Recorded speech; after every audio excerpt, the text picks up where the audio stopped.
तो आज के इस एक्सप्लेनर में चलिए एक पल के लिए समय में जरा पीछे चलते हैं, करीब 6 करोड़ साल पीछे। सोचिए, कोलंबिया के सेरेहोन इलाके में एक कोयले की खदान की गहराइयों में कुछ वैज्ञानिक खुदाई कर रहे हैं। अब ये कोई आम खदान नहीं है, बल्कि जमीन की कई परतों के नीचे दबा एक प्राचीन रेन फॉरेस्ट का अवशेष है।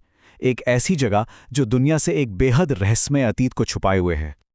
अब जरा उस पल की कल्पना कीजिए।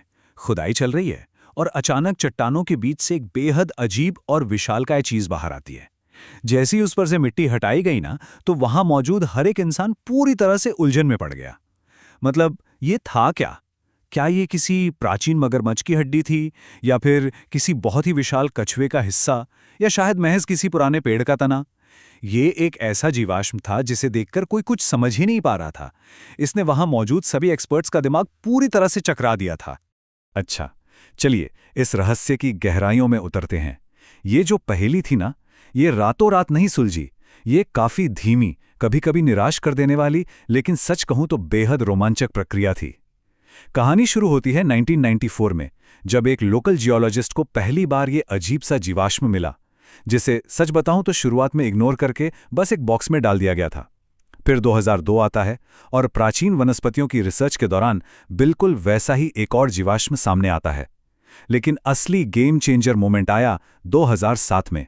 फ्लोरिडा म्यूजियम ने इस विशाल हड्डी को देखा और पहचाना कि अरे, ये तो किसी सांप की रीढ़ की हड्डी है।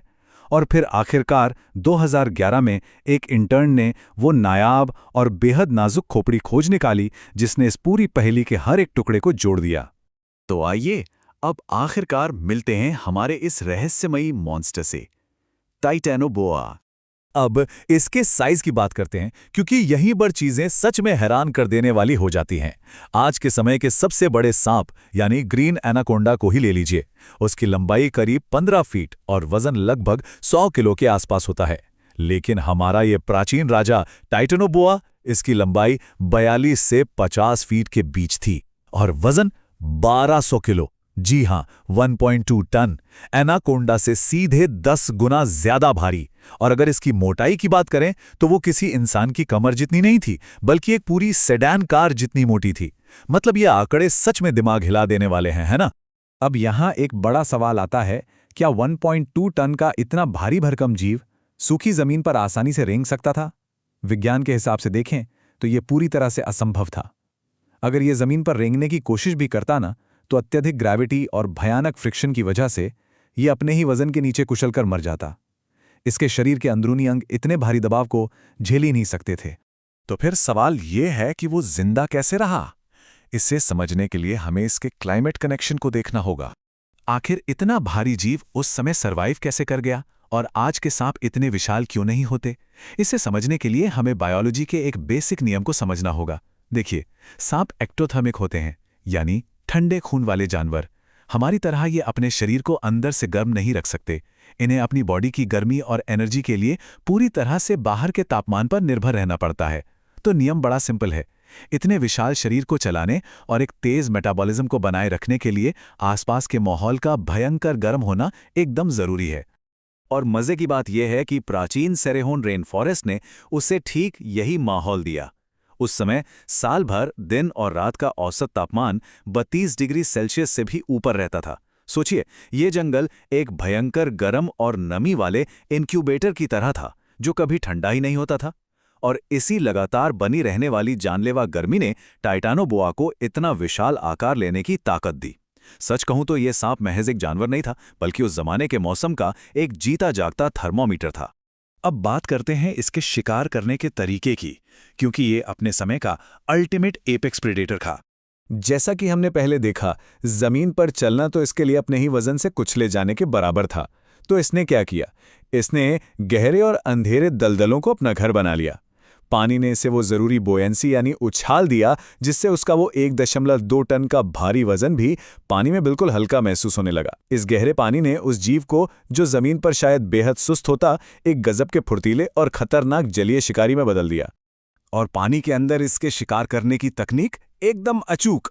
सबसे पहले ये गहरे अंधेरे पानी में बिल्कुल बिना हिले डुले तैरता रहता था। लिटरली ये कई दिनों तक बस हाथ लगाए इंतजार कर सकता था। फिर अपने खास हीट डिटेक्टिंग पिट ऑर्गन्स का इस्तेमाल करके ये घुप अंधेरे में भी अपने आसपास आ रहे शिकार के शरीर की गर्मी को भांप लेता था।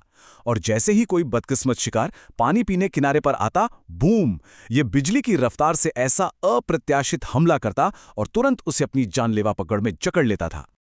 और एक बार जब कोई शिकार इसकी पकड़ में आ जाता ना, तो उसके बचने की कोई गुंजाइश नहीं बचती थी।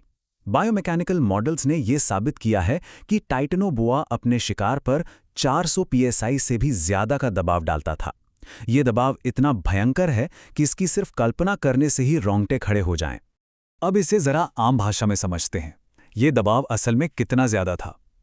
ये बिल्कुल ऐसा है जैसे किसी इंसान के सीने पर सीधे 2 अफ्रीकी हाथी लाकर खड़े कर दिए जाएं।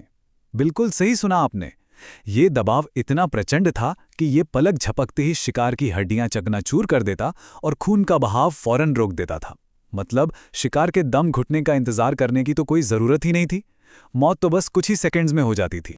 जाहिर सी बात है, इतने विशाल शरीर को जिंदा रखने के लिए खाना भी तो उसी हिसाब से चाहिए होगा ना। इसके मेन्यू में क्या क्या था, जरा सुनिए। 8 फुट के विशालकाय कछुए, जिनका साइज लगभग एक पूरी स्नूकर टेबल जितना बड़ा होता था। इसके अलावा ये उन प्राचीन सुपर साइज्ड मगरमच्छों का भी बड़े आराम से शिकार कर लेता था। और एनाकोंडा की तरह ही इसके जबड़े की बनावट ऐसी थी जो अपनी जगह से खिसक सकती थी। इससे ये अपनी खोपड़ी से 3 गुना बड़ी चीज को भी साबुत निकल सकता था। इसके दांत मछलियां पकड़ने वाले बारीक दांत नहीं थे, वो तो कछुओं के सख्त शेल और मगरमच्छों की मोटी हड्डियों को बेरहमी से कुचलने के लिए ही बने थे। लेकिन यहीं पर इस पूरी कहानी में एक बड़ा ट्विस्ट आता है, एक ऐसा सवाल जो सच में सोचने पर मजबूर कर देता है। अगर ये एक ऐसा परफेक्ट शिकारी था जिसका कोई प्राकृतिक दुश्मन इस दुनिया में था ही नहीं, तो फिर ये अचानक धरती से गायब कैसे हो गया? मतलब बायोलॉजी का इतना ताकतवर और अजय अजूबा आखिर बिना कोई निशान छोड़े कैसे खत्म हो सकता है? चलिए देखते हैं कि इस विशालकाय दैत्य का अंत कैसे हुआ। इस रहस्य का जवाब किसी दूसरे ज्यादा बड़े शिकारी में नहीं छुपा है, बल्कि खुद हमारी धरती के पर्यावरण में छुपा है। पैलियोसीन युग के खत्म होने के बाद हमारी धरती का जो प्राकृतिक थर्मोस्टेट था ना, वो धीरे धीरे नीचे गिरने लगा। पूरी दुनिया में तापमान कम होना शुरू हो गया। अब हमारे आपके लिए शायद कुछ डिग्री का गिरना कोई बहुत बड़ी बात ना हो, लेकिन सोचिए उस ठंडे खून वाले दैत्य के बारे में जो पूरी तरह से भीषण गर्मी पर ही जिंदा था। उसके लिए ये धीरे धीरे कम होता तापमान सीधे तौर पर मौत के एक फरमान जैसा था। इस ठंडे होते मौसम ने इसके पूरे इकोसिस्टम को ताश के पत्तों की तरह बिखेर कर रख दिया। कम तापमान की वजह से इसका वो तेज मेटाबॉलिज्म अपाहिज सा हो गया, जिससे ये जीव एकदम सुस्त पड़ने लगा। और तो और जो विशाल दलदल इसके भारी भरकम शरीर को पानी में सहारा देते थे ना, वे भी धीरे धीरे सूखने लगे।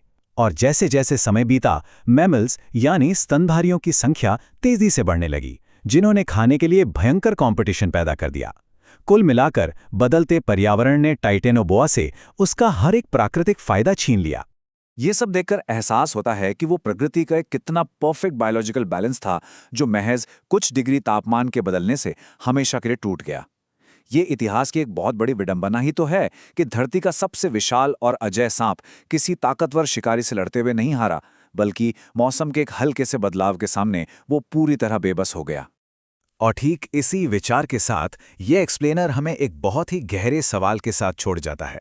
जरा सोचिए, अगर एक कोयले की खदान में महज कुछ दशकों की खुदाई ने हमें टाइटेनोबोआ जैसे विशालकाय दैत्य से मिलवा दिया है, तो हमारी इस धरती के ठीक नीचे ऐसे और कितने ही विशाल भूले बिसरे अजूबे आज भी छुपे बैठे होंगे, जो बस इस इंतजार में हैं कि कब जमीन की परतें हटें और वे एक बार फिर दुनिया के सामने आ सकें। हमारे इस ग्रह का अतीत अभी भी न जाने कितने अनसुलझे रहस्यों को उजागर करने का इंतजार कर रहा है।